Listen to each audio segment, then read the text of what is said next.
సాకే హరి గతంలో దాదాపు 12 సంవత్సరాలు అడుగుబాటు పట్టారు. అడుగులోకి వెళ్ళి కుటుంబాలు త్యాగాలు చేస్తూ ఎండనక వాననక రాత్రనక పగలనక ఎక్కువగా బడుగు బలహీన వర్గాల అభ్యున్నతి కోసం నిరంతరం కృషి చేశారు.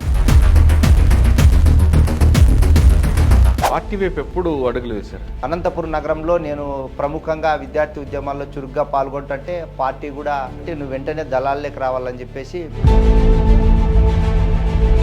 కానీ పార్టీలకు వెళ్ళిన తర్వాత ప్రజల కోసం మీరు చేసిన పనులు చెప్పండి. గ్రామీణ ప్రాంతాల్లో ప్రజా సమస్యలు అంటే పెత్తందారులు ఒకవైపు, భూస్వాములు రెండో వైపు.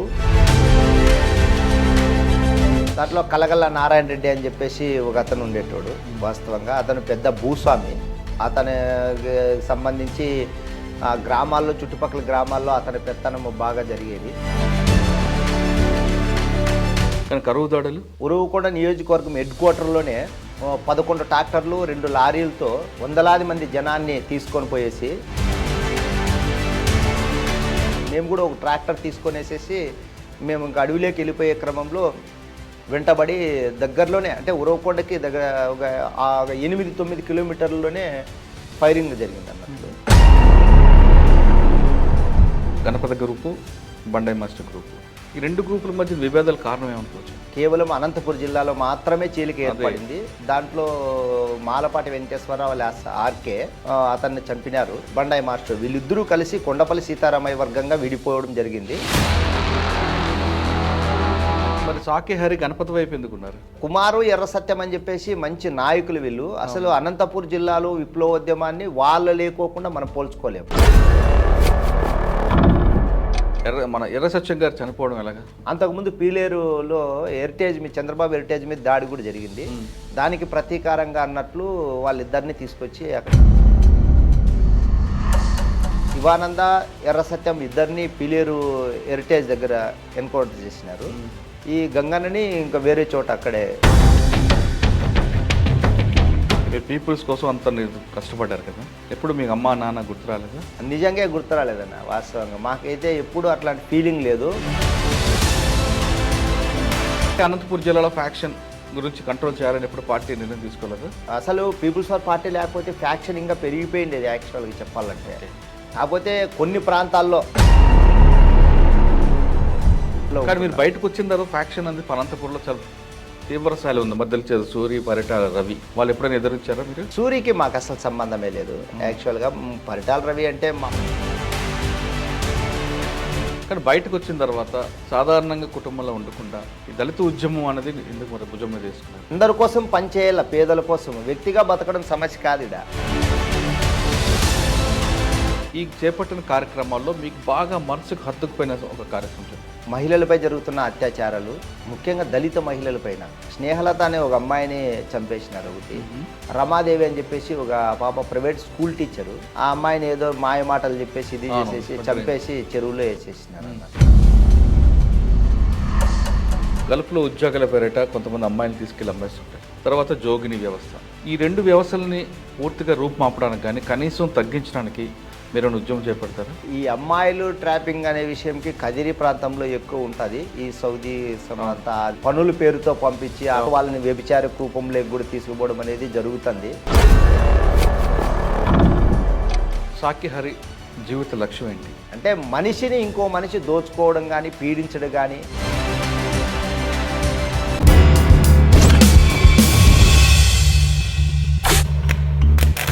Welcome to crime confessions. గతంలో పెత్తందారులు పోకూడదు నచ్చకో, లేదా గ్రామీణ ప్రాంతంలో జరుగుతున్న అన్యాయాలు అక్రమాలు అడ్డుకోవడానికో, లేదా ఆ చుట్టుపక్కల ఉన్న భావాజాల ప్రభావంతో కొంతమంది యువకులు అడవి బాట పట్టారు. అడవులోకి వెళ్ళి కుటుంబాలు త్యాగాలు చేస్తూ ఎండనక వాననక రాత్రనక పగలనక ఎక్కువగా బడుగు బలహీన వర్గాల అభ్యున్నతి కోసం నిరంతరం కృషి చేశారు.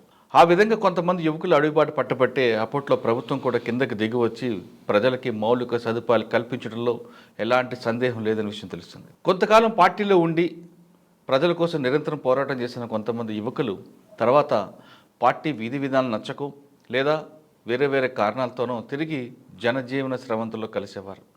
ఆ విధంగా కలిసిన వారిని పరిచయం చేసే కార్యక్రమంలో ఈ వారం మన గెస్ట్ సాకే హరి. సాకే హరి గతంలో దాదాపు 12 సంవత్సరాలు అడుగుబాటు పట్టారు. ఆయన అడుగుబాటు పట్టడానికి ప్రధాన కారణం ఏంటి? అప్పట్లో ఉన్న పరిస్థితులు ఏ విధంగా ఉండేవి? అడుగులోకి వెళ్ళిన తర్వాత పేద ప్రజల కోసం ఆయన చేసిన కృషి ఏంటి, అన్నిటికన్నా ఇంపార్టెంట్. అప్పుడు 2 వర్గాలు ఉండేవి అనంతపురంలో, గణపతి తర్వాత బండే మాస్టర్.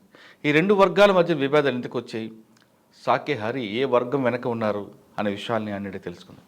అన్న నమస్తే. నమస్తేనా. సాకే హరి అప్పుడు అనంతపురం జిల్లాలో పార్టీ ప్రభావం చాలా తీవ్రంగా ఉంటుంది. 3 వర్గాలుగా ఉండేది. ఒకటి సింగనమల, గుంతకల్లు ఆ ప్రాంతంలో ఒక పార్టీ అయితే, బుక్కపట్నం ఒకవైపు, రామగిరి ఒకవైపు. ఈ 3 ప్రాంతాల్లో మావోయిస్ట్ పార్టీ అంటే పీపుల్స్ వార్ పార్టీ చాలా బలంగా ఉండేది. పీపుల్స్ వార్ పార్టీకి కొండపల్లి సీతారాం గారు గుంతకల్లో షెల్టర్ తీసుకుంటూ ఒక వర్గాన్ని ప్రోత్సహిస్తే, గణపతి గారు ఒక వర్గం ఉండేది, తర్వాత బండే మాస్టర్ గారు. 3 వర్గాలు ఉన్న టైంలోనే బండే మాస్టర్ గారికి కొండపల్లి సీతారాం గారు సపోర్ట్ చేసేవారు. ఆ విభేదాలతో గణపతి వర్గం పక్కకు వచ్చారు. ఈ విభేదాలకు ప్రధాన కారణం ఏంటి, అప్పట్లో పార్టీ ఎంత పటిష్టంగా ఉండేది? అన్నిటికన్నా ముఖ్యంగా చెప్పాలంటే మావోయిస్ట్ పార్టీ కానీ పీపుల్స్ వారు కానీ అడవిలో ఉండడం వేరు, కొండ ప్రాంతాల్లో పనిచేయడం వేరు. కానీ మైదాన ప్రాంతాల్లో పనిచేయడం అనేది పోలీసులు కళ్ళుగప్పి తిప్పడం చాలా కష్టమైన పని. అసలు మీరు ఎందుకు అడవిబాటు పట్టారు? వెళ్ళినప్పుడు పరిస్థితులు ఏ విధంగా ఉండేవి? ఆ మైదాన ప్రాంతాల్లో పనిచేయడం పార్టీకి ఎంత కష్టం అన్నది, మీరు వెళ్ళిన తర్వాత మీరు ఏ ప్రాంతంలో పనిచేశారు? గణపతి వర్గాన్ని సపోర్ట్ చేశారా, లేదా బండే మాస్టర్ వర్గానికి సపోర్ట్ చేశారాతో పాటు మీరు చేసిన కార్యక్రమాల వల్ల ప్రజలకు ఎలాంటి మేలు జరిగాయి, తిరిగి ఎందుకు బయటకు వచ్చారు? ఈ ప్రశ్నలకు సమాధానం చెప్పే ముందు సాకే హరి కుటుంబ నేపథ్యం, ఎందుకు అటువైపు వెళ్ళారు, ఆ తర్వాత వచ్చిన తర్వాత చాలామందిగా కొంతమంది నక్సల్స్, మాజీ నక్సల్స్ సెటిల్మెంట్ చేస్తుంటే సాకే హరి సెటిల్మెంట్ చేయకుండా ఇంకా దళితుల కోసం ఎందుకు నిరంతరం కృషి చేస్తున్నారు? మాది అనంతపురం జిల్లా, రామగిరి మండలం, ఇప్పుడు సత్యసాయి జిల్లాలో ఉంటుంది. పిచ్చిరెడ్డి కొట్టాల గ్రామానికి సంబంధించిన వ్యక్తిని నేను. ఒక దళిత కుటుంబంలో పుట్టి, మా తల్లిదండ్రులు పోతన్న లక్ష్మమ్మ దంపతులకు నేను 5 మంది కొడుకుల్లో చివరి సంతానం. నేను అనంతపురం నగరంలో ఇంటర్మీడియట్ చదువుకునే రోజుల్లో, అంటే దాదాపు 8-9 తరగతుల్లోనే నాకు రాడికల్ విద్యార్థి సంఘం పరిచయం కావడం, మరి ఇంటర్మీడియట్లో పూర్తిగా పార్టీలో ఫుల్ టైమర్గా పనిచేయాలని చెప్పేసి నేను ఆర్ఎస్యూలో క్రియాశీలకంగా పనిచేయడం జరిగింది. అప్పుడు ఎవరు మీకు ఆర్ఎస్యూలో బాధ్యులు? ప్రవీణ్ ఆలియాస్ భుజంగారెడ్డి, మరి రాజారాం అని 2 ఉండేటోళ్ళు మా బాధ్యులు. వాళ్ళ దగ్గర నేను రాడికల్ విద్యార్థి సంఘంలో యాక్టివ్గా పనిచేయడం జరిగింది. అంటే 8వ క్లాస్ నుంచే మీరు ఆ భావజాలంకి, అంటే 8-9 తరగతుల్లో రాడికల్ విద్యార్థి సంఘంకి సంబంధించిన నాయకులు హాస్టల్లోకి, సోషల్ వెల్ఫేర్ హాస్టల్లోకి వచ్చి అక్కడ హాస్టల్లో ఉన్నటువంటి సమస్యల పట్ల మాకి పోరాడాలని, లేకుంటే ప్రశ్నించాలని చెప్పేటోళ్ళు.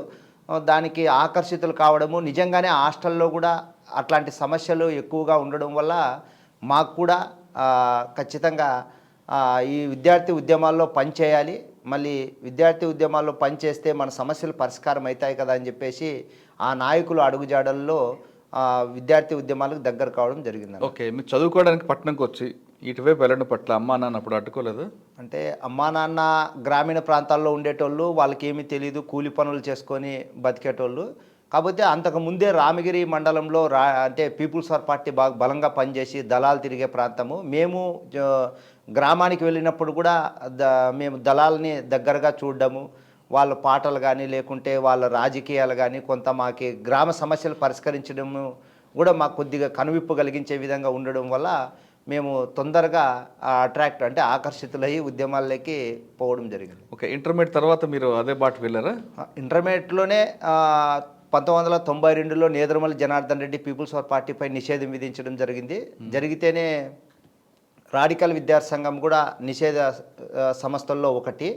మరి అట్లాంటప్పుడు రాడికల్ విద్యార్థి సంఘానికి బదులుగా కొత్తగా ఇంకొక విద్యార్థి సంఘాన్ని ఏర్పాటు చేయడే దాంట్లో నేను ప్రధాన పాత్ర పోషించి అనంత విద్యార్థి సంఘం అని చెప్పేసి ఒక విద్యార్థి సంఘాన్ని అప్పటికప్పుడు ఏర్పాటు చేయడం, మళ్ళీ విద్యార్థి ఎన్నికల్లో కూడా అనంత విద్యార్థి సంఘం తరపునే ఫస్ట్ ఇయర్ సెక్రటరీగా, సెకండ్ ఇయర్ చైర్మన్గా ఎలక్షన్స్లో పోటీ చేసి విద్యార్థి సమస్యలపైన పోరాడడం జరిగింది. సరే, ఇంటర్మీడియట్ వరకు మీ పోరాటంలోకి వచ్చింది. పార్టీ వైపు ఎప్పుడు అడుగులు వేశారు? అదే ఇంకా అప్పుడు టౌను, అదే ఇంతకుముందు చెప్పినట్ల భుజంగారెడ్డి అలియాస్ ప్రవీణ్, మళ్ళీ వచ్చేసి ఇది కరీంనగర్ జిల్లా కోతులనడమ గ్రామానికి సంబంధించిన మహేష్, ఆర్ఎస్యు స్టేట్ ప్రెసిడెంట్ ఆయన. వాళ్ళు 2 నల్లమల ఫారెస్ట్లో ఎన్కౌంటర్ కావడంతో ఇంకా అనంతపురం నగరంలో నేను ప్రముఖంగా విద్యార్థి ఉద్యమాల్లో చురుగ్గా పాల్గొంటుంటే పార్టీ కూడా ఇంకా నిర్బంధం తీవ్రంగా ఉంది. ఇట్లాంటప్పుడు నువ్వు అనంతపురం నగరంలో ఉండడం కూడా అంత మంచిది కాదు, కాబట్టి నువ్వు వెంటనే దళాల్లోకి రావాలని చెప్పేసి పెన్నోబిలం దళ సభ్యుడిగా నన్ను తీసుకోవడం జరిగింది. దళ సభ్యుడిగా వెళ్ళిన తర్వాత మొట్టమొదటి కార్యక్రమం ఎక్కడ చేశారు మీరు? అంటే పార్టీలో శిక్షణ ఎలాగుండేది, దినచర్య ఏ విధంగా ఉండేది? పార్టీలో ఉదయము అంటే రాత్రంతా నడక ప్రయాణమే ఉంటుంది. తెల్లవారుజామున రోల్ కాల్ ఉంటుంది. ఆ రోల్ కాల్లో అంటే మన వ్యక్తిగత పనులు, మళ్ళీ రెండోది వెఫన్ క్లీనింగు, ఫస్ట్ మిలిటరీ ఎక్సర్సైజ్ ఉంటుంది, ఆ తర్వాత వ్యక్తిగత పనులు ప్లస్ మళ్ళీ ఇది మన వెఫన్ క్లీనింగు సంథింగ్ అట్లా కొద్దిగా రీడింగ్ అంటే అధ్యయనము ఉంటుంది. రాజకీయ తరగతులు జరిగేవా? రాజకీయ తరగతులు దళాల్లో జరిగేది ఉండదు. కాకపోతే దానికి కూడా రాజకీయ శిక్షణ తరగతులు 6 నెలలకు ఒకసారి, సంవత్సరానికి ఒకసారి వీలున్న సందర్భాల్లో రాజకీయ శిక్షణ తరగతులు ఏర్పాటు చేసేటప్పుడు. మీరు వెళ్ళినప్పుడు ఏ దళంలోకి వెళ్ళారు? ఏ దళం నుంచి మీ మూమెంట్ ఎక్కువ ఉంటుంది? ఎక్కడ? నాది ఎక్కువ కాలం అంతా ఉరవకొండ పెన్నోబిలం దళంలోనే పనిచేశాను. మళ్ళీ ఆ తర్వాత కొన్ని అవసరాల నిమిత్తము చిత్తూరు జిల్లా తలకోన దళంకి ప్లస్ మళ్ళీ నల్లమల్లో ఎన్ఎఫ్డి నల్లమల్ ఫారెస్ట్లో కూడా కొంతకాలం ఉండాల్సి. ఉరవకొండ ప్రాంతంలో నిర్బంధం తీవ్రస్థాయిలో ఉన్న టైంలో అదే మైదాన ప్రాంతంలో కాబట్టి ఇలా పని చేసుకొచ్చారు అప్పుడు? షెల్టర్ జోన్ నిజంగానే ఉరవకొండ ప్రాంతం చాలా మైదాన ప్రాంతమే. అప్పుడు అక్కడ తోటలు ఉంటాయి, తోటలే పెద్ద ఫారెస్ట్గా మేము భావించుకునేటోళ్ళము. ఇంకా లేదంటే చిన్నపాటి వాగులు గుట్టలు కూడా కొంత మాకు దాచుకోవడానికి అవకాశం ఉండేది. మళ్ళీ రెండోది ఇండ్లలోనే ఎక్కువ షెల్టర్ తీసుకునేడానికి అవకాశం ఉంటుంది. మనకి సంబంధించిన అత్యంత నమ్మకమైనటువంటి సానుభూతి పరులు లేకుంటే మిలిటెంట్లు గ్రామస్తులు ఎవరైనా కావచ్చు, అట్లాంటి వాళ్ళు ఇళ్ళలోనే తెల్లవారుజామునే వాళ్ళ ఇంటికి చేరుకుంటే మళ్ళీ చీకటి పడే వరకు ఇంట్లోనే ఉండి మళ్ళీ బయటకు వచ్చేటోళ్ళం. అంటే ఉరవకొండ ప్రాంతాల్లో మీరు షెల్టర్ తీసుకుంటూ చుట్టుపక్కల ప్రాంతాల్లో కార్యక్రమాలు చేసేవారు. కానీ అప్పుడులో మీకు బాగా వెంటపడి పోలీస్ ఆఫీసర్ ఎవరు ఉన్నారు? పోలీస్ ఆఫీసర్లు ఫస్ట్లో వచ్చేసి ఇతను వచ్చేసి రాజశేఖర్ సిఐ అని ఎస్ఐ, కుడేరు ఎస్ఐ రాజశేఖరు అతను ఉండేటోడు. చనిపోయారు, కరోనాతో చనిపోయిన సారు. ఆ సారు మళ్ళీ మురళీధరు ఉరవకొండ ఎస్ఐ మురళీధర్ అని చెప్పేసి ఆయన. మళ్ళీ తేజేశ్వరరావు అని చెప్పేసి ఒక ఎస్ఐ ఉండేటోళ్ళు, అట్లాంటి వాళ్ళు ఉండేటోళ్ళు. ఇంకా డిఎస్పి నాగన్న సారు అని చెప్పేసి ఇట్లా ఉండేటోళ్ళు. ఏపీఎస్పి స్పెషల్ పార్టీని తీసుకొని బాగా ఫోర్స్గానే దళాలు ఎక్కడుంటే అక్కడ రాత్రి పగులు అనేది లేకపోతే. మీకు పోలీస్కి మీకు మధ్యన ఎదురుపడ్డారా ఎక్కడైనా? అదే చిన్న చిన్న త్రుటిలో తప్పిన ప్రమాదాలు చాలానే ఉన్నాయి, కానీ కాకపోతే కొన్ని సందర్భాల్లో ఫైరింగ్ కూడా జరిగింది అక్కడక్కడ. అది రాత్రి వేళలు కాబట్టి వాళ్ళు కూడా సాహసం చేసి అట్లా దళం దగ్గరికి రాలేకపోవడం ఒకటైతే.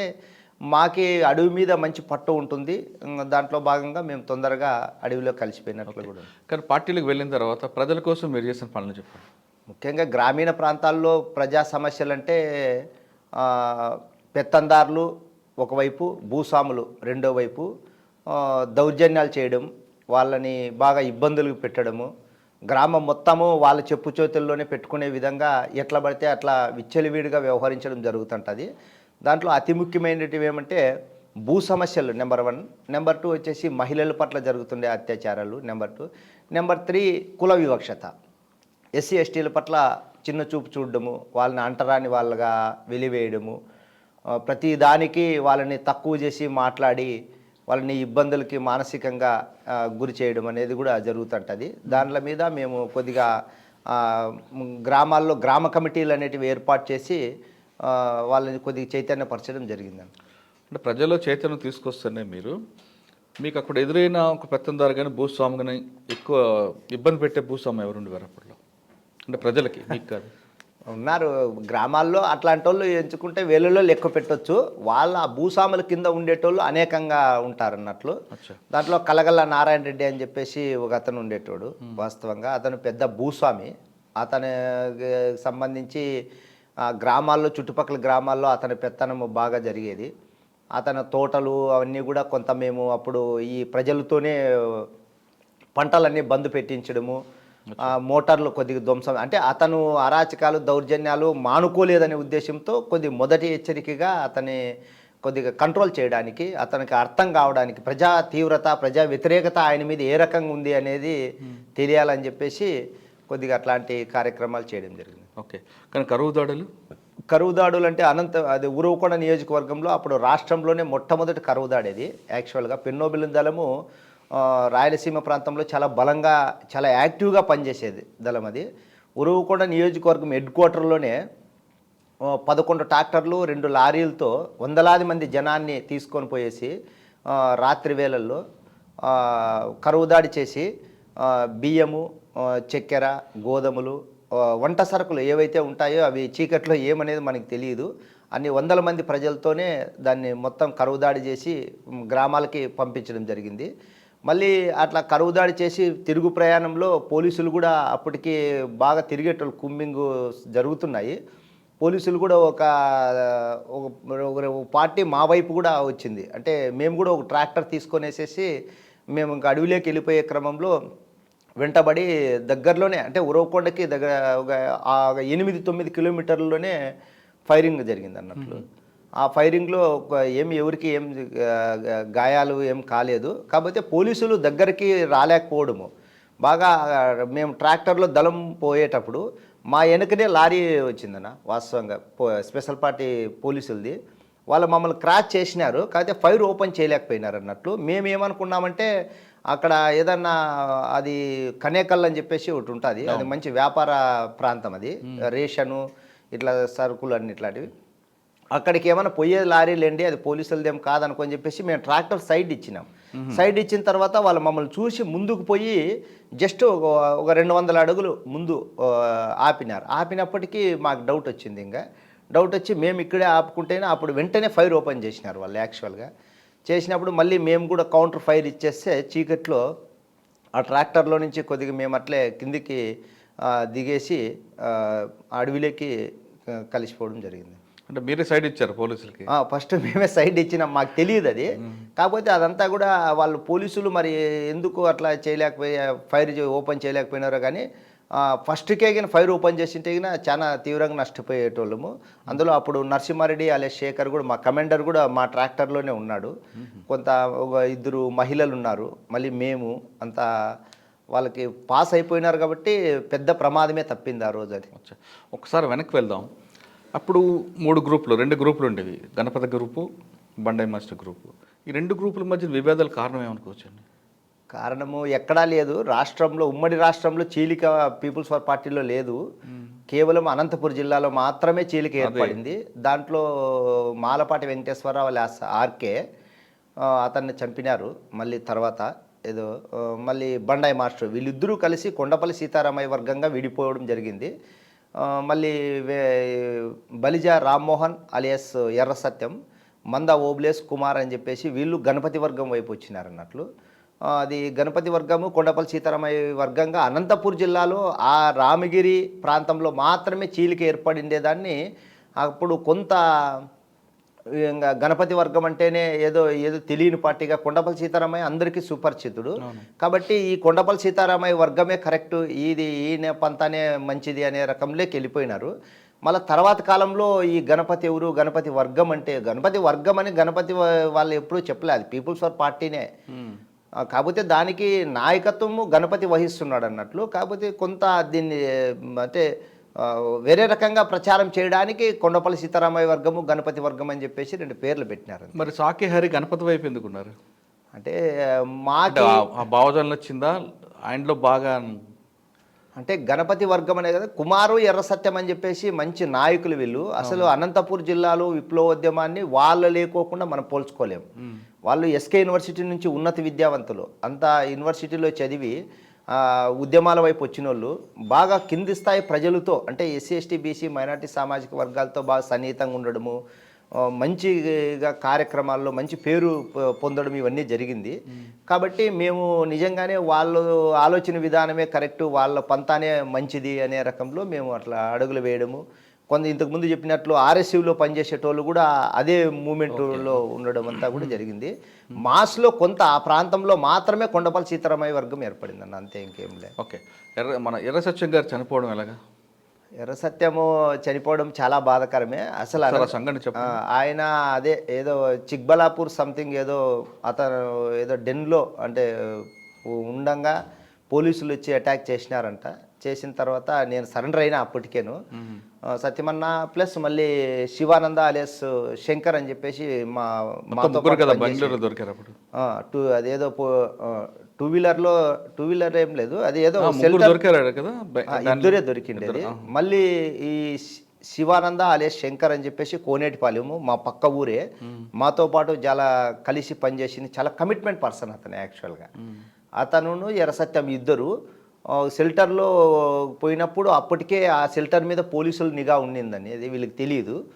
ఇంకా పోలీసులు వెంటబడితేనే వీళ్ళు గమనించేస్తేనే ఏదో పోలీస్ స్టేషన్ లేకపోయి సరెండర్ అయినారు అన్నట్లు. సరెండర్ అంటే మేము ఇట్లా సో పీపుల్స్ వార్ పార్టీకి సంబంధించిన వాళ్ళు మమ్మల్ని పోలీసులు అరెస్ట్ చేయడానికి తరుముకొస్తున్నారనే రకంలో అంటేనే ఇంకా ఆ పోలీసులు ఈ పోలీసులు అంతా ఒకటే కదా అని చెప్పేసి వాళ్ళు వీళ్ళకి పట్టించడము, వాళ్ళని తీసుకొని వచ్చేసి చంద్రబాబు పీలేరు హెరిటేజ్ దగ్గర, అంతకుముందు పీలేరులో చంద్రబాబు హెరిటేజ్ మీద దాడి కూడా జరిగింది. దానికి ప్రతీకారంగా అన్నట్లు వాళ్ళిద్దరిని తీసుకొచ్చి అక్కడ ఎన్కౌంటర్ కడప కాదు మరి తెలంగాణ గంగన్న సేమ్ ఫిరిడ్ అది. ఆయన కూడా బాగేపల్లి చెక్ పోస్ట్లో దొరికినాడు ఆయన. తెలంగాణ గంగన్న అని చెప్పేసి మంచి యాక్టివ్ అతను కూడా. వీళ్ళు ముగ్గురిని ఒకేసారి పక్కన అన్నట్లు శివానంద ఎర్ర సత్యం ఇద్దరిని పీలేరు హెరిటేజ్ దగ్గర ఎన్కౌంటర్ చేసినారు. ఈ గంగన్నని ఇంకా వేరే చోట అక్కడే కడప జిల్లాలోనే ఎన్కౌంటర్ చేసినారు. ఓకే. పార్టీలో మీరు ఎన్ని సంవత్సరాలు పనిచేశారు? మేము అంతా అంటే 8-9 తరగతుల నుంచి పోల్చుకుంటే 12 సంవత్సరాల వరకు వస్తుంది. అజ్ఞాతంలో ఉన్నప్పుడు నుండి అజ్ఞాతంలో పూర్తిగా అంటే 7 సంవత్సరాలు పైచిలుకు అయిపోయి 7 సంవత్సరాలు పార్టీలో పనిచేశారు కదా. ఇక మీకు బాగా గుర్తుండిపోయిన సంఘటన చెప్పండి, పబ్లిక్ కోసం చేసింది. అన్నీ పబ్లిక్ కోసం చేసినవే, గుర్తు అనేది ఏమి దాంట్లో. ప్రతి దినము ప్రతి చేసే పని అది ప్రజల కోసం చేసినట్లుగానే మేము భావించినాము. కానీ పార్టీ వెళ్ళి మీరు పీపుల్స్ కోసం అంత కష్టపడ్డారు కదా, ఎప్పుడు మీకు అమ్మ నాన్న గుర్తు రాలేదా? నిజంగా గుర్తు రాలేదన్న, వాస్తవంగా మాకైతే ఎప్పుడు అట్లాంటి ఫీలింగ్ లేదు. మా అమ్మ నాన్న వాళ్ళు కూడా రాలేదు మీకోసం? వాళ్ళు ఏమో రామగిరి దళం తిరిగే ప్రాంతంలో ఉంటారు, మా అమ్మ నాన్న మా అన్నలు వాళ్ళు అప్పుడన్నా ఆ దళం దగ్గర కలిసినప్పుడు ఏదన్నా మా వాడు ఎట్లున్నాడని ఏమన్నా అడిగింటారో ఏమో నాకేం తెలియదు. కానీ నాకైతే వాళ్ళు గుర్తు రాలేదు. వాళ్ళు కూడా అది మా ఏరియా అంటేనే పీపుల్స్ వార్ పార్టీకి మంచి పట్టున్న ప్రాంతము. పీపుల్స్ వార్ పార్టీలోకి పోవడం అనేది అక్కడ ఎవరు తప్పుగా భావించుకోరు. వాస్తవంగా అది బాధ్యతగా భావించుకునేటోళ్ళే చాలామంది ఉండేటోళ్ళు అన్నారు. కానీ రామగిరి ఆ ప్రాంతంలో శ్రీరాములు పరిటాల ఆయన వర్గం కూడా ఉంటుంది కదా. శ్రీరాములు వర్గం ఏమిటంటే ఇప్పుడు పరిటాల రవి వాళ్ళ ఫాదర్ నుంచి మీరు పరిటాల శ్రీరాములు 74-75లో విరుసం ద్వారా అట్లా పీపుల్స్ వార్ పార్టీని కొద్దిగా అట్లా ప్రజలకు పరిచయం చేసిందైతే వాస్తవమే. దానికి తోడు ఆయనతో పాటు బీసీ రామప్ప, మరి వచ్చేసి తాడిపత్రి బట్ట మల్లయ్య, మళ్ళీ వచ్చేసి ముచ్చుకోట నారాయణ సంథింగ్ అంతా ఇట్లాంటి ఎదురుపడలేదు అన్న. వాళ్ళతో ఎప్పుడు మీరు ఎదురుపడలేదు? పెద్దోళ్ళు చాలా సీనియర్లు వాళ్ళు, చూసినాను దగ్గరగా, నాకు ఐడియా ఉంది. పరిటాల శ్రీరాములను చూడలేదు కానీ నేను బట్టా మల్లయ్య సంథింగ్ ఇట్లాంటి వాళ్ళందరినీ పెద్దలను అయితే చూసి. ఓకే. పార్టీలో వెళ్ళిన తర్వాత నిత్యం ప్రజల కోసం పనిచేయడం మీకు ఒక జయం, మీ ఎజెండా అది. కానీ అదే అనంతపురం జిల్లాలో ఫ్యాక్షన్ గురించి కంట్రోల్ చేయాలని ఎప్పుడు పార్టీ నిర్ణయం తీసుకోలేదా? చేసింది, ఫ్యాక్షన్ కంట్రోల్ చేసింది పీపుల్స్ వార్ పార్టీ. అసలు పీపుల్స్ వార్ పార్టీ లేకపోతే ఫ్యాక్షన్ ఇంకా పెరిగిపోయింది యాక్చువల్గా చెప్పాలంటే. కాకపోతే కొన్ని ప్రాంతాల్లో అట్లా ఉండేది కానీ పీపుల్స్ వార్ పార్టీ దళాలు తిరిగే ప్రాంతంలో ఫ్యాక్షన్ చాలా తక్కువగానే ఉంటుందన్న. దాంట్లో సమస్య బుక్కపట్నం ప్రాంతాల్లో ఉంది కదా ఫ్యాక్షన్. అంటే చిత్రావతి దళం తిరిగేది అక్కడ, అంటే కొన్ని గ్రామాల్లో మాత్రమే ఉంటుంది అన్నట్లు. ఆ పామ్దొర్తి సంథింగ్ ఆ బెల్ట్లో ఎక్కడో ఉంటుంది కానీ చిత్రావతి ఏరియాలో ఫ్యాక్షన్ కొద్దిగా తగ్గుముఖమే. ఇంకా రామగిరి దళం తిరిగే ప్రాంతంలో కూడా పూర్తిగా ఉండదు. ఇంకా పెన్నోబిలం దళం అంటే ఉరువకొండ, గారెలదిన్న, పామిడి, వజ్జిరకరుడు, బెలుగుప్ప, ఆత్మకూరు ఈ మండలాల్లో ఫ్యాక్షన్ ఏం లేదు. ఒకటే పీపుల్స్ వార్ పార్టీ పాలనే ఉంటుంది వాస్తవంగా. అది రాత్రి వేళల్లో పోయి ఆజ్ఞ వేసి వచ్చినా కానీ అది పగులంతా కూడా అమలు అయిపోయే పరిస్థితే ఉండింది. ఎక్కువ సమస్యలు అనేటివి ఉండేటివి కాదు. అది పార్టీ ఏం చెప్తే అది జరిగింది వాస్తవంగా. 7 సంవత్సరాల్లో మీకు బాగా టఫ్ ఇచ్చిన పోలీస్ ఆఫీసర్ ఎవరు అప్పుడు? ఇంకా ఎస్పీ అవ్వచ్చు, డిఐజీ అవ్వచ్చు, డిఎస్పీ అవ్వచ్చు, ఎవరైనా ఆయన ఉంటే ఇంకా పార్టీ మనుగడ కష్టం, పార్టీలో ఎదుగుదల ఉండదు. అట్లాంటి ఆఫీసర్లు అయితే ఎవరు లేరు, కానీ నాకు తెలిసి అంటే యువకులు కూడా కొంతకాలం రాకుండా ఆగింది కదా, రిక్రూట్మెంట్ కూడా ఆగింది కదా. ఏం లే అట్లంతాను. కాకపోతే పోలీసులు కూడా దానికి భిన్నంగా ఇప్పుడు కాళిదాస్ వెంకటరంగారావు అని చెప్పేసి ఒక ఆయన ఓఎస్డీగా వచ్చారు. ఆయన కూడా కొద్దిగా అంటే గ్రామ స్థాయిలోకి పోయి అవేర్నెస్ కార్యక్రమాలు అనమాట, చైతన్యంగా.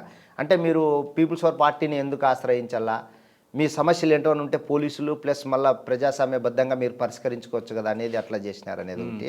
మళ్ళీ రెండోది అంజనా సింహ అట్లానే చేసింది అనేది రెండు ఉంది. మళ్ళీ ఆర్ఎస్ ప్రవీణ్ కుమార్ రావడం అనంతపురం జిల్లాకి, ఆయన కూడా అట్లాంటిదే. కానీ అప్పటికి ఆర్ఎస్ ప్రవీణ్ కుమార్కి వచ్చే సమయానికి పార్టీ తగ్గింది కదా, ఫ్యాక్షన్ ఉంది కదా. లేదు, పార్టీ ఉంది, చర్చల తర్వాత ఆయన వచ్చినారు వాస్తవంగా. కాకపోతే మూమెంట్ ఉంది, దళాలు తిరిగే ప్రాంతం ఉంది. ఆయన వచ్చిన తర్వాత కూడా కొన్ని సంఘటనలు జరిగినాయి. అయితే అప్పటికే మార్పు అనేది వచ్చింది ప్రజల్లో అనేది. మీరు 7 సంవత్సరాలు చేసిన తర్వాత మరి ఇందులోకి ఎందుకు వచ్చారు బయటికి? అయితే అనారోగ్యము కొంత, అయితే బలహీనత కూడా, అంటే సమానంగా. అంటే ఇంకా బయటికి పోదాము అనే మీ బలహీనత ఏంటో? ఇది ఇంకా అందరితో పాటు కలిసి బతుకుదాము అన్నట్లు. ప్రేమ వ్యవహారం ఉందా? అట్లాంటిది ఏం లేదు. అదే బయటకు వచ్చిన తర్వాతనే మళ్ళీ నేను పెళ్లి చేసుకోవడం జరిగింది. నా భార్య పేరు తేజస్విని, 2 పిల్లలు. ఆవిడ కూడా మాది? ఏం లేదు, మామూలుగానే బయట పెళ్లి చేసుకున్న తర్వాతనే. నా కూతురు సహస్ర, బాబు జయవర్ధను, ఒక కూతురు ఒక కొడుకు. ఓకే. ఏం చేస్తున్నారు వాళ్ళు? పాప 8th క్లాస్ చదువుతుంది, బాబు 5th క్లాసు. మా భార్య హౌస్ వైఫే. ఓకే. మీరు పార్టీ అనుమతి తీసుకుని బయటకు వచ్చారా లేదా వచ్చారు? పార్టీలో బయటకు వచ్చేటోళ్ళు ఎక్కువ శాతం అనుమతి ఏమి ఉండదు. కాకపోతే మళ్ళీ తెలియజేసినాం పార్టీకి అయితే. లేదు, తుపాకీ మనది కాదు కదా, తుపాకీ వాళ్ళు ఇచ్చిన తుపాకీ వాళ్ళకే ఇచ్చారు. వచ్చే సమయానికి మీ మీద రివార్డ్ ఎంత ఉంది? రివార్డు ఉండిందే కానీ అది పోలీసులు మాకేమి ఇవ్వలేదు. ఎవరి ముందు సరెండర్ అయ్యారు మీరు? ఎస్పీ అంజనా సింహ మేడం ముందు సరెండర్ అయినాము. సరెండర్ అయినప్పటికీ అప్పటికి ప్రభుత్వ పథకాలు పెద్దగా లేవు. అంటే ఎవరైతే బయటకు వస్తారో వాళ్ళకి పునరావాస కేంద్రాలు కానీ పునరావాస పథకాలు కానీ లేవు. మరి అటువంటి సమయంలో ఏం ఆదాయం లేకుండా మీరు ఎలాగా? అప్పుడు బాగుండిందన్న. మేము వచ్చేపాటికి ప్రభుత్వం బాగా తివాచీలు పరిచింది యాక్చువల్గా. రండి జనజీవన స్రవంతులు, మీకు ఏం కావాలో అవన్నీ అప్పుడు అది ప్రకటన మాత్రం ప్రభుత్వం అండివారు ఇచ్చినారు. ప్రభుత్వం పునరావాసం అయితే లొంగిపోయిన నక్సలైట్లకి చాలా మందికి కల్పించింది. మీకు ఎంత వచ్చింది? అంటే నాకు అనంతపురంలో ఒక 3 సెంట్ల హౌస్ సైట్ ఇచ్చినారు. మళ్ళీ అగ్రికల్చర్ ల్యాండ్ ఇచ్చినారు. అనంతపురం దగ్గరలోని రాప్తాడు మండలంలో ఇచ్చినారు. ఒక ట్రాక్టర్ ఇచ్చినారు. నా జీవనోపాధికి సరిపడేంత ఇవి ఇవ్వాల్సి ఉంది, జీవో ప్రకారంగానే ఇచ్చినారు. దాన్ని బేస్ చేసుకునే ఇప్పుడు నేను జీవిస్తున్నాను.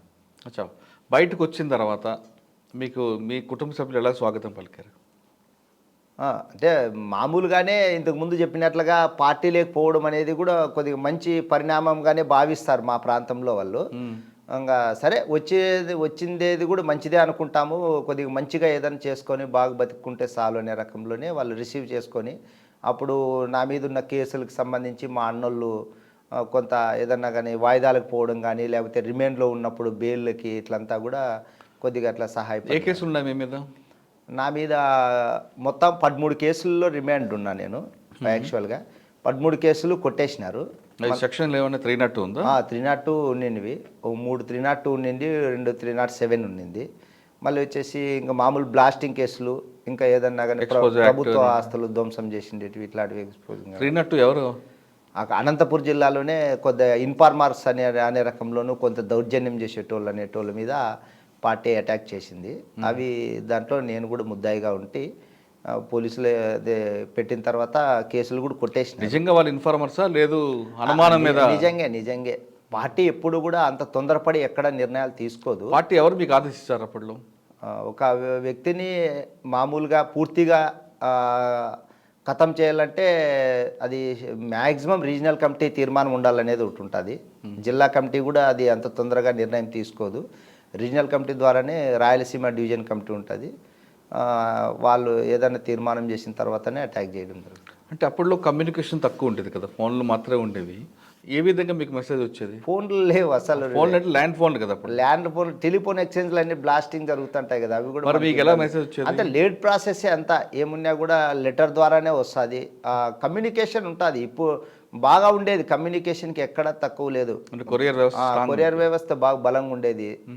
కొంత ఏదన్నా కానీ ఏపీటీ ఏమైనా మిస్ అయిపోతే అక్కడ కొద్ది గ్యాప్ వస్తుంది అంతేగాని కంటిన్యూషన్ అయితే ఉంటుంది. ఆల్టర్నేటివ్ ఏపీటీ కూడా ఉంటుంది. ఒక ఏపీటీ మిస్ అయిందన్నప్పుడు ఆల్టర్నేటివ్ ఏపీటీలో అన్నా కూడా ఖచ్చితంగా కలుసుకోవడం జరుగుతుంది అన్నట్లు. అచ్చా, ఇక్కడికి వచ్చింది ఆ కేసులన్నీ కొట్టేసినారు. మళ్ళీ ఇంకొక 5 కేసులు ఉంటే అప్పుడు రాజశేఖర రెడ్డి ముఖ్యమంత్రి అయినప్పుడు 302, 307 మినహాయించి మామూలు సెక్షన్స్ అన్నీ కూడా ఏదైనా విత్డ్రాల్ పెట్టుకోవడానికి ఏమన్నా ఎలిజిబిలిటీ ఉంటే చేస్తామని చేసినారు ఆయన కూడా.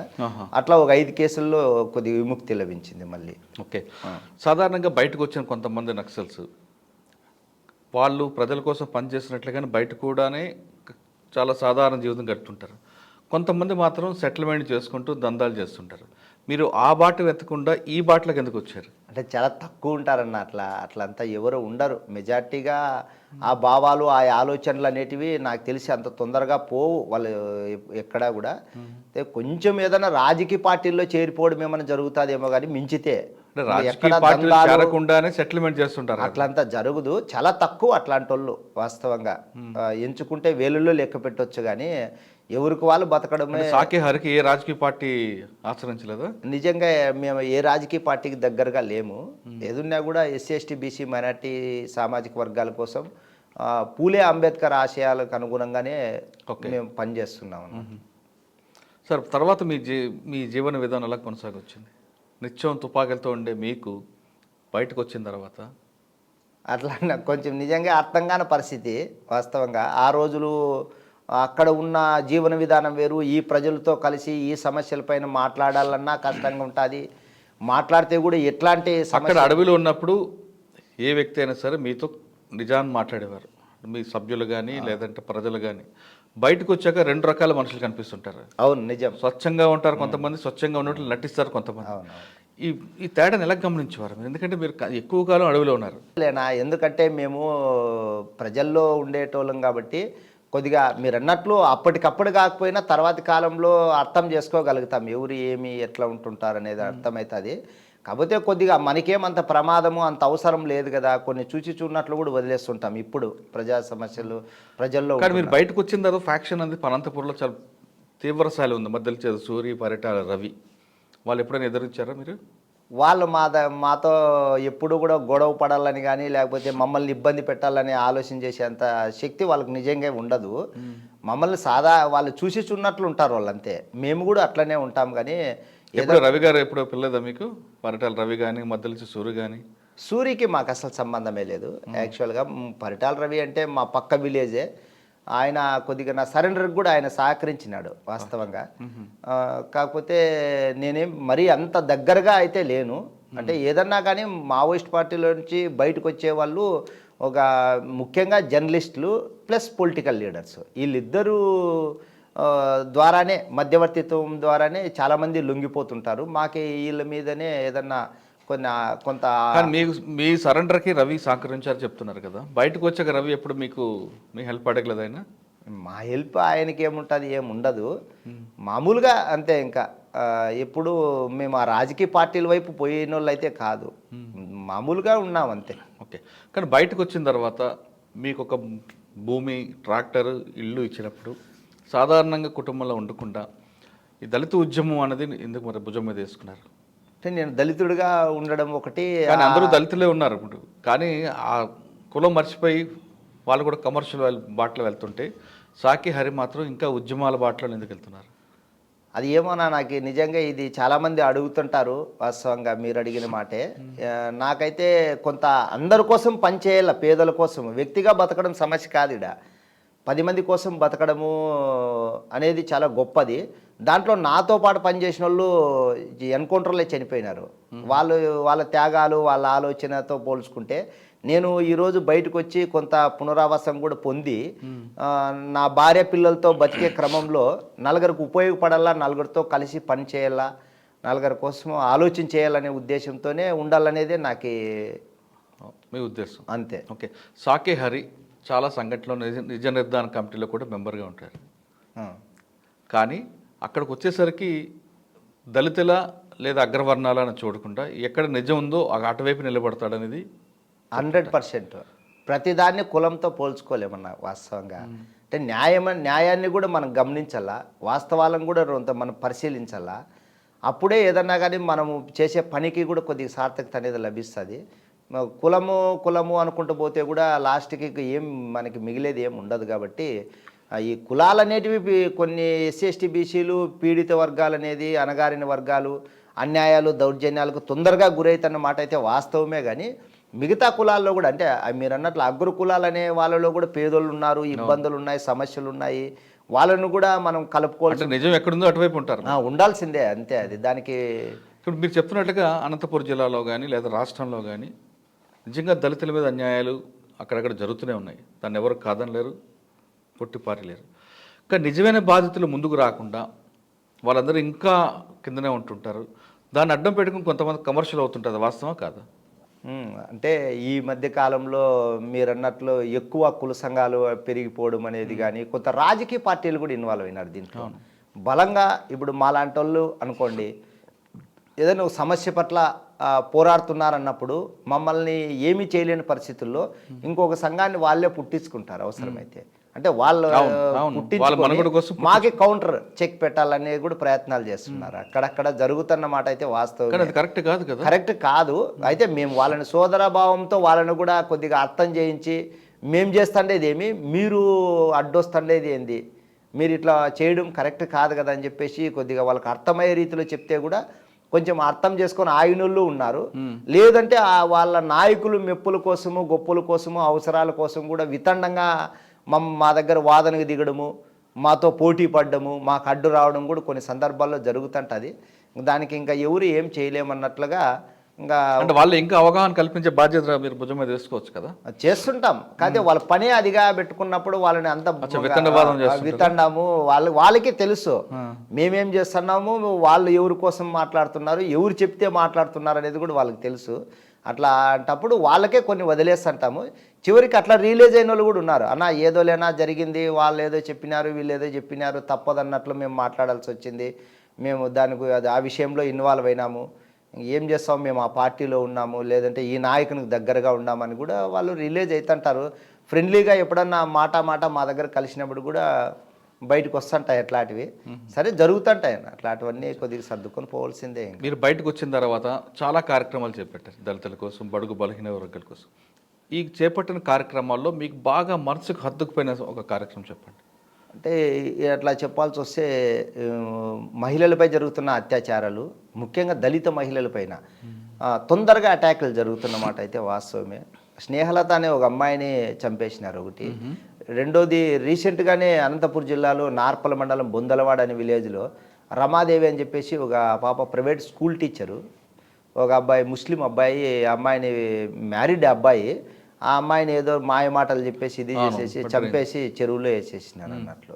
వేసి 20 రోజుల పాటు అందరిలోనూ కలిసి తిరుగుతున్నాడు వాస్తవంగా. ఈ పాప పేరెంట్స్ ఆ అబ్బాయి మీద అనుమానం వ్యక్తం చేసి కంప్లైంట్ చేసినారు నార్పల్ పోలీస్ స్టేషన్లో. అయినా కూడా ఆ అబ్బాయిని పిలిపించినారు. కానీ మామూలుగా ఏదన్నా అట్లా కొంత సీరియస్గా లోతైన విచారణ చేపట్టింటే ఆ పాప చనిపోయిండేది 2-3 రోజులకే శవం బయటపడేది.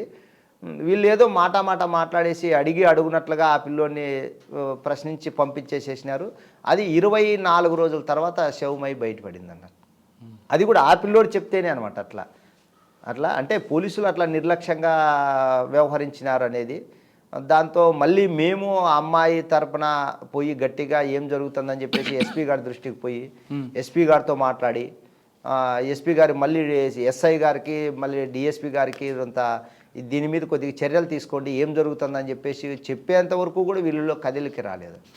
మరి ఆ తర్వాత మళ్ళీ ఎవరైతే ఈ అమ్మాయి తల్లిదండ్రులు అనుమానం వ్యక్తం చేసినారో ఆ అబ్బాయినే కస్టడీలోకి తీసుకొని కొద్ది గట్టిగా విచారణ చేపడితే ఆ అబ్బాయి తీసుకొని పోయి శవాన్ని చూపిస్తాడు అన్నట్లు. అంటే ఆ రెండు మీకు బాగా అట్లా అట్లా మహిళల పట్ల జరుగుతున్నటివి. మరి ఈ కాలంలో కూడా ఏదన్నా కానీ దళితులు అనేటోళ్ళు కొంత మంచి బట్టలు వేసుకున్నారన్నా, చదువుకున్నారన్నా, లేదంటే కొద్దిగా ఏదన్నా టూ వీలర్ లాంటి దాంట్లో ప్రయాణం చేస్తున్నారన్నా, కొద్దిగా సమానత్వంగా ఆలోచన చేస్తున్నారన్నా కూడా ఓర్చుకోలేకపోతున్నారు. అంటే నేటికి ఈ హైటెక్ టెక్నాలజీ, కంప్యూటర్ కాలము, ఎక్కడ చంద్రమండలంలో ఇల్లు కడుతున్నారు, లేకుంటే ఇంకా ఎంతో ఎత్తుకు ఎదిగిపోయింది భారతదేశం అనే క్రమంలో కూడా దళితుల్ని కుల వివక్షతకు గురి చేయడం ఇంకా అనేది ఉందంటారా? భయంకరంగా ఉంది. యాక్చువల్గా గ్రామీణ ప్రాంతాల్లో పెరిగిపోతుంది. అంతెందుకు అది ఆ కులజాడ్యం అనేది పట్టణ నగర ప్రాంతాలకు కూడా పాకుతుంది. అంటే ఏ కులం ఆ కులంకే ఇదైపో క్రమంలోకి వెళ్ళిపోవడము. మీరు దళితులు బడుగు బలహీన వర్గాల అభివృద్ధి కోసం పోరాటం చేస్తున్నారు. కానీ మీ జిల్లాలో రెండు రోగాలు కనిపిస్తుంటాయి. ఒకటి కదిరి, రెండు మీరు చెప్తున్న ఉరవకొండ ఆ ప్రాంతంలో. ఒకవైపు గల్ఫ్లో ఉద్యోగాల పేరిట కొంతమంది అమ్మాయిలు తీసుకెళ్ళి అమ్మేస్తుంటారు. అది చాలా పెద్ద దరిద్రం, ఘోరం అది. తర్వాత జోగిని వ్యవస్థ. ఈ రెండు వ్యవస్థలని పూర్తిగా రూపుమాపడానికి కానీ కనీసం తగ్గించడానికి మీరు ఉద్యమం చేపడతారా?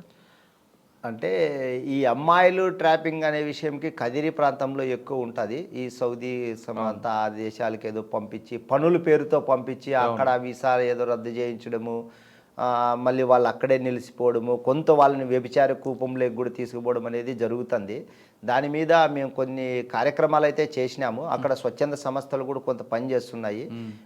కొంత యూత్ని ఈ మధ్య కాలంలో మా దగ్గరతో అంటే ఉద్యమాల్లో కలిసి వచ్చే యూత్లో కొద్దిగా ఆలోచన తెప్పించి అట్లాంటి ఆశలు ప్రలోభాలకు ఎవరు లొంగొద్దండి, అట్లాంటి ఆశలు ప్రలోభాలు ఎవరైనా కల్పిస్తే కూడా వెంటనే పోలీస్కి ఇన్ఫామ్ చేయండి అని చెప్పేసి కూడా మేము కొద్దిగా వాళ్ళు ఇంకా అవగాహన పెంచాలని కనిపిస్తుందండి.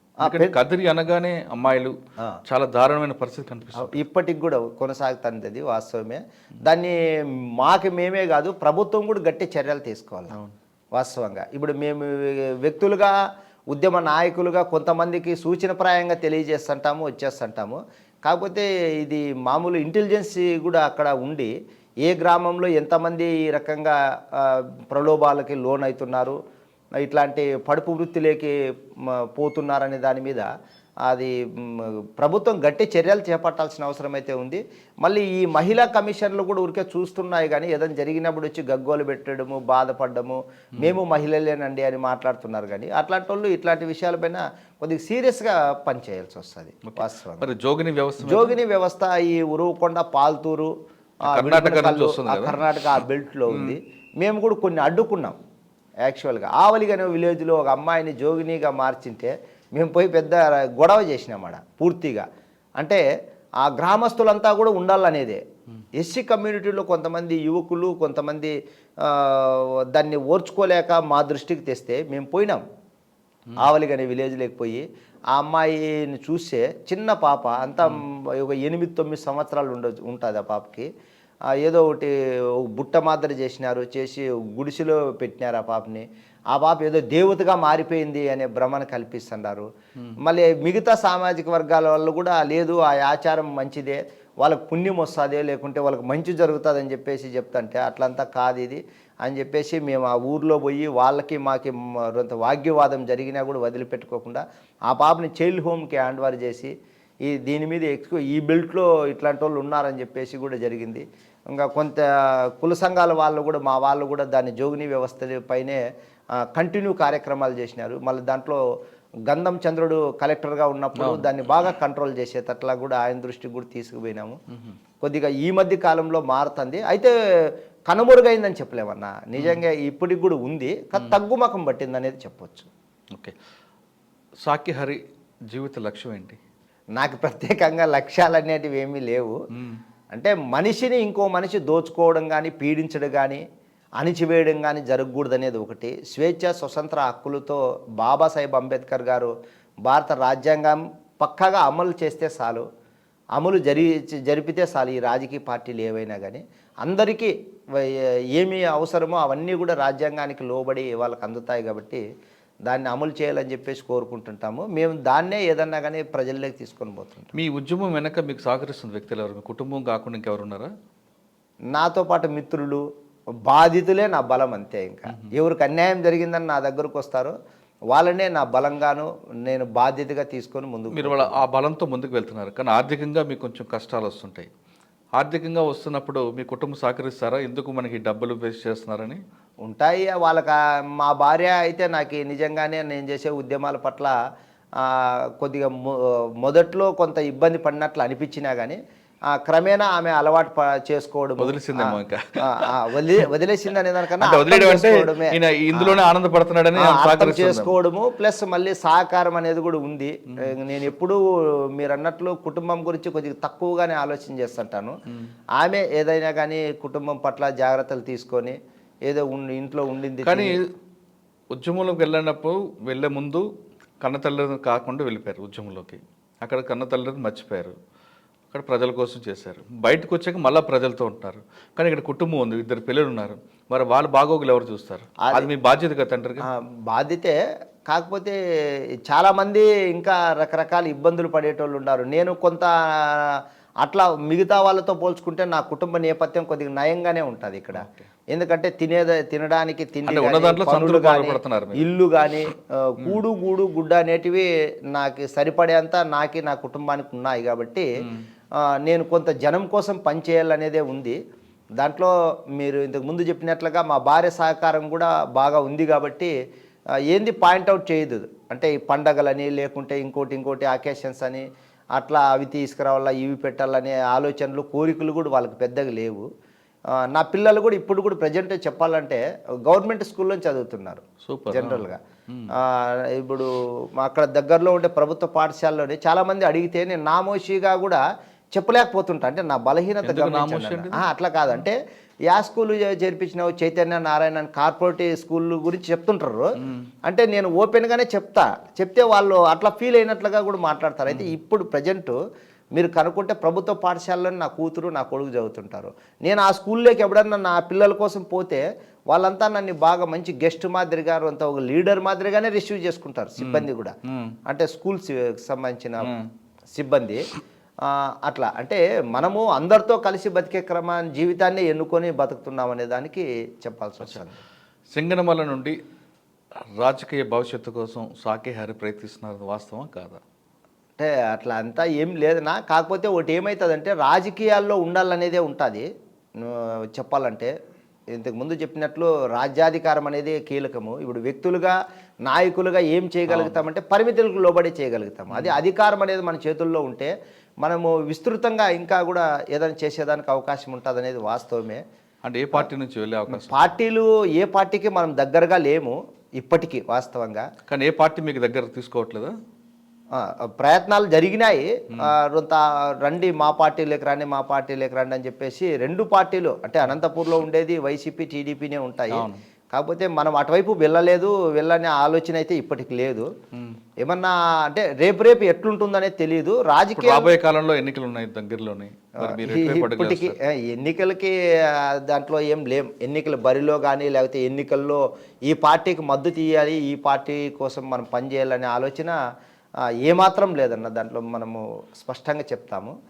అదే రేపు భవిష్యత్తు ఎట్లుంటుందో తెలియదు. దానికి ఉదాహరణకి మా సీతక్క, ఒకవేళ ఆమె కూడా అంటే మా నేపథ్యం నుంచి విప్లవ నేపథ్యం నుంచి వచ్చినటువంటి సీతక్క ఈరోజు ఒక మంత్రిగా తెలంగాణ రాష్ట్రంలో బాగా కష్టపడి అంటే మామూలుగానే కష్టపడింది. కాకపోతే మంత్రిగా కూడా ఆమె ఆ స్థాయికి ఎదగడం అనేది కూడా శుభ పరిణామమే. అట్లా ఒకవేళ ఏదన్నా రాజకీయ పార్టీలు రేపు భవిష్యత్తులో చెప్పలేము మేము ఇట్లనే ఉంటామనే దానికి కూడా కాదు వాస్తవంగా. ఫైనల్గా చెప్పండి, ఇప్పుడున్న జనరేషన్ అంటే ఇప్పుడున్న యువత మీలా కాకుండా చెడు మార్గాల్లోని విలాసాలకి దానికి అలవాటుపడి ఫోన్లకే పరిమితి అయిపోతున్న వాళ్ళకి మీరు ఇచ్చే మెసేజ్ ఏంటి? అది అంటే మీకు ఎందుకు అడుగుతున్నా క్వశ్చన్, 8వ క్లాస్ నుంచి ఒక భావజాలంతో ప్రజల కోసం పనిచేయాలని కుటుంబాన్ని విడిచిపెట్టి అడవిలో ఉండి తర్వాత బయటకు వచ్చిన తర్వాత నా కుటుంబం అని కాకుండా మన కుటుంబం అంటూ మళ్ళీ ప్రజల కోసం పనిచేస్తున్నారు మీలాంటి వాళ్ళు. ఇది మంచి పరిణామం. కానీ ఇప్పుడున్న వాళ్ళకి నా అనే తప్ప మన అనేది లేకుండా పోతుంది. కంప్లీట్గా వాళ్ళ తల్లిదండ్రులు మర్చిపోతున్నారు, ఫోన్లకే పరిమితం అవుతున్నారు, విలాస జీవితాలకు అలవాటు పడుతున్నారు, అందులో భాగంగా నేరాల బాట పడుతున్నారు. అందరూ కాదు, కొంతమంది. అటువంటి వాళ్ళకి ఇచ్చే మెసేజ్ ఏంటి? ఇప్పుడు ఈ సమాజం మారాలంటే యూత్ మంచి మార్గంలోకి రావాలనేదే ప్రధాన లక్ష్యం. అది అట్లా కాకోకుండా యూత్ని పూర్తిగా ఈ వ్యవస్థ అంటే ఈ సామ్రాజ్యవాద కల్చర్ అంటామే ఇది వాళ్ళని తప్పుదో పట్టిస్తేనే యూత్ ప్రశ్నించే తత్వం కనుమరుగవుతుంది. కాబట్టి ఈ యూత్ అనేది ఎప్పుడు మత్తులో మునిగి తేలాలనే ఉద్దేశంతోనే ఈ పాలక పార్టీలు వాస్తవంగా వీళ్ళు చూసి చూడనట్లు వదిలేస్తున్నారు విచ్చలవిడిగా వదిలేయడం వల్ల మీరు అన్నట్లు ఈ స్మార్ట్ ఫోన్కి కానీ లేకుంటే ఈ గుట్కా ఇదంతా తంబాకు ఏదన్నా సారా ఇట్లాంటి మద్యానికి బానిసైపోయి వయసు అనేది సంబంధం లేకోకుండా పిల్లలు తొందరగా ఇదైపోతున్నారు. ఈ గేమ్స్ సెల్ ఫోన్స్లో కొన్ని ఇట్లాంటివన్నీ కూడా ఈ చెడు ఏదైతే మనము వద్దనుకుంటామో అది ప్రతిదీ కూడా ఈ పిల్లలకి తొందరగా చేరువయ్యే విధంగా తయారైపోయింది వ్యవస్థలో. దీనికి ప్రభుత్వము చాలా కఠినంగా వ్యవహరించాల. ప్రభుత్వం వైపు కాకుండా యువతకు మీరు ఇచ్చే మెసేజ్ అంటే అదే మత్తులో ఉండమంటారా, లేదు సమాజం కోసం పోరాటం చేయమని చెప్పి మేము చెప్తున్నాం. ఇప్పుడు యాక్చువల్గా మేము మా ప్రయాణంలో మా ఆలోచన విధానం అంతా కూడా యూత్ను రాజకీయంగా యూత్ను మంచి మార్గంలో తీసుకురావాలనేదే మా ఆలోచన, బలమైన ఆలోచన. కాకపోతే మేము ఇంతకుముందు చెప్పినట్ల మేము పరిమితులకు లోబడి కానీ లేకపోతే కొంతవరకే చేయగలుగుతాం. మేము దీన్ని ప్రభుత్వం కట్టడి చేయాల్సిన అవసరం ఎంతైనా ఉందన్నట్లు. అట్లా ఇప్పుడు తెలంగాణ రాష్ట్రంలో కానీ ఆంధ్ర రాష్ట్రంలో కానీ రకరకాల సంక్షేమ పథకాలని లేకుంటే ప్రజల కోసం అభివృద్ధి కార్యక్రమాలని చెప్పేసి ఇన్ని చేసే దాంట్లో ఇది కూడా మేనిఫెస్టోలో పెట్టుకోవాలనేది మా డిమాండ్. అంటే ప్రభుత్వానికి మేము చెప్పేది, మేము చేస్తుంటాం, మనం మా పనే అదిగా ఉంటుంది వాస్తవంగా. కాబట్టి ఈ ప్రభుత్వం కూడా చొరవ చూపాలి. మీరు ఇందాక చెప్తున్నట్లుగా ప్రభుత్వాలే యువత రాజకీయాల వైపు రాకుండా ప్రశ్నించే తత్వం కోల్పోవడానికి ఇటువంటి మత్తుల్లో ముచ్చుతుందని చెప్పారు, అది వాస్తవమే. అవును. ఆ వైపు అడుగులు వేయకుండా వీళ్ళు ఏం చేయాలి? యువత అంటే వాళ్ళకు కనిపెట్టుకోవాలా, లేదు వాళ్ళు చెప్తున్నట్లుగానే వెళ్తుంటారు? అంటే వాళ్ళకి తెలియదు కదన్న వాస్తవంగా పాపం వాళ్ళు. ఎందుకంటే ఈ 10th ఇంటరు వాళ్ళు ఒకరిని చూసి ఒకరు ఆ మాయా మోజులో పడిపోయి వాళ్ళంతా డిస్టర్బ్ అయిపోతుంటారు. వాళ్ళందరినీ మార్చాల్సిన బాధ్యత తల్లిదండ్రులకి కానీ లేకుంటే కొద్దిగా మాలాంటి ఉద్యమ నాయకులకు కానీ ఉంటుంది. ఆ ఉద్యమ నాయకులకు కూడా ఇవన్నీ పట్టడం లేదు. ఇప్పుడు కాలేజీల్లో చదువుకునే పిల్లల నుంచి చదువుకోకున్నటువంటి పిల్లలు కూడా ఇట్లానే తయారైపోతున్నారు. దీంట్లో ఎవరు ఎక్కువ తక్కువ అనేది లేకోకుండా అయిపోతుంది. మరి వీళ్ళని మార్చాల్సిన బాధ్యత అయితే నిజంగా మన అందరి మీద ఆధారపడి ఉంది, లేదని కాదు. అయితే వాళ్ళని మార్చలేకపోతే ఈ ప్రమాదము ఒక పెద్ద దీనికి మించిన ప్రమాదం లేదేమో అనిపిస్తుంది రేపటికి. ఓకే, మెరుగైన సమాజం కోసం రావాలంటే యువత ముందుకు రావాలంటున్నారు సాకే హరి. గతంలో ఆయన ఒక భావజాలంతో లోపలికి వెళ్ళి నిరంతరం ప్రజల కోసం పనిచేసిన ఆయన బయటకు వచ్చిన తర్వాత వ్యక్తిగత కారణాలతోనో లేదా మరొక విషయం కాకుండా మరొకసారి తమ సమాజం కోసం తన బాధ్యత నిర్వహిస్తున్నారు. ఖచ్చితంగా అందరూ కూడా సాకే హరిలాగా ప్రవర్తిస్తే మనం కూడా రేపొద్దున మంచి సమాజంలో చూస్తాం. మనం లేదంటే మన నిత్యం కూడా మత్తు దీంట్లో మునిగిపోతే మన సమాజం మరుగున పడే అవకాశం ఉందని హెచ్చరిస్తున్నారు. ఇది ఈ వారం సాకే హరితో ఎక్స్క్లూజివ్ ఇంటర్వ్యూ. వచ్చే వారం మరో గెస్ట్తో మళ్ళీ కలుద్దాం. అంతవరకు నమస్తే. Thank you very much. మంచి మెసేజ్.